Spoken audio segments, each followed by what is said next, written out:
জমি নিয়ে চলছিল দীর্ঘদিনের বিরোধ। এরপরেই পারিবারিক সংঘাতের জেরে কিছু বুঝে ওঠার আগেই আপন ভাতিজার হাতে প্রাণ হারালেন ফুপু মনোয়ারা খাতুন। সন্ধ্যার আধারে পাবনার আটঘরিয়ার রামচন্দ্রপুর গ্রামে ঘটে যায় মর্মান্তিক এই হত্যাকাণ্ড।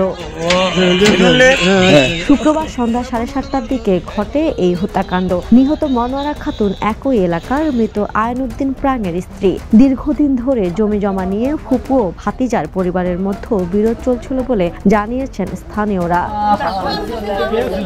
পুলিশ ও এলাকাবাসীর সূত্রে জানা যায়, শুক্রবার বিকেলে বিরোধপূর্ণ জমিতে ঘর নির্মাণের চেষ্টা করছিলেন মনোয়ারা খাতুনের ছেলে আব্দুল মোমিন। এ নিয়ে উত্তেজনা ছড়িয়ে পড়ে দুই পরিবারের মধ্যে। সন্ধ্যায় কথা কাটাকাটির এক পর্যায়ে ক্ষিপ্ত হয়ে ওঠে আপন ভাই আক্তার হোসেনের ছেলে ভাতিজা আজিমউদ্দিন। পর মুহূর্তেই সে ধারালো অস্ত্র নিয়ে মনোয়ারা খাতুনকে উপর্যুপরি আঘাত করলে ঘটনাস্থলেই তার মৃত্যু হয়। খবর পেয়ে আটঘরিয়া থানার পুলিশ ঘটনাস্থলে গিয়ে নিহতের মরদেহ উদ্ধার করে।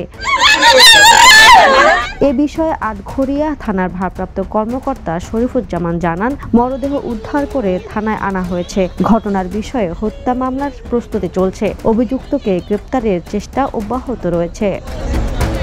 National desk, the news.